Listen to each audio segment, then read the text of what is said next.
re-narrating innovation. Here's what I mean. It's really crucial. We do live in an age, as I said earlier, of unparalleled global innovation. There's just nothing like it ever. But we also live in an age in which there's equally unparalleled ambivalence about the meaning of innovation. But this can change. This can actually change. And it will do so as we create a new narrative around the meaning of innovation in our cities. As we create a new narrative around innovation in our cities. That it is not just about ideas, it is not just about markets, it is about the well-being of our neighbors. In Christian speak, it is about love. How can you do this? Here's some steps that might be useful to you. If you were a person of means in this room, you should listen to this particular point. First, by incentivizing it. You have to create the financial conditions under which deep, thoughtful, long-term innovation can happen. Because the quick win model of investment in social innovation, because it doesn't really matter anyway, because it's not supporting the market, is killing us.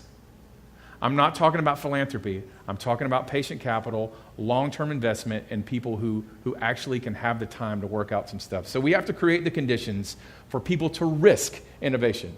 Because a lot of the reason people are coming up with lame ideas that is because they might sell, but they don't actually help anybody, is because that is what investors ask them to do. And you need to stop. Because it's not helping anybody, right? So first, by incentivizing it. Second, by doing it. Some of us just need to take the risk to actually experiment with an innovation, to say, what would this mean? That order both our ideas and our markets toward love. We just have to have people doing this. Thirdly, and this is important, by being a consumer market that expects it. By being a consumer market that expects it. By saying, we are going to invest in, we are going to use platforms, products, services that we know have the good of Nashville, everybody in mind, and we're not going to use the other ones. This is within your power. Like, you can say yes to stuff and no to stuff. We have to expect innovation for the common good. And fourth, and this is what I mean in part by the reimagining, is we have to broadcast it. And what I mean is this. Do you know how many cool things are happening around the country? Like, lots of them.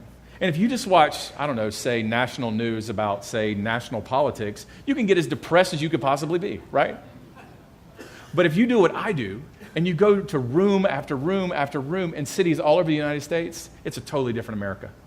It's a wonderful America because there are women and men and children who are thinking about cool stuff and trying to help their neighbors' lives be better. You know what we need to do? We need to tell those stories. Those are the stories we need to tell.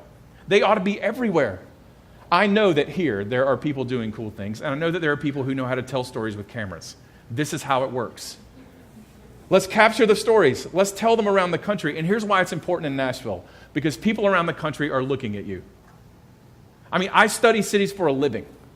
And I know that everybody's thinking about Nashville and what's going to happen in Nashville and what they're going to do about public transportation. I mean, all of the big issues, right?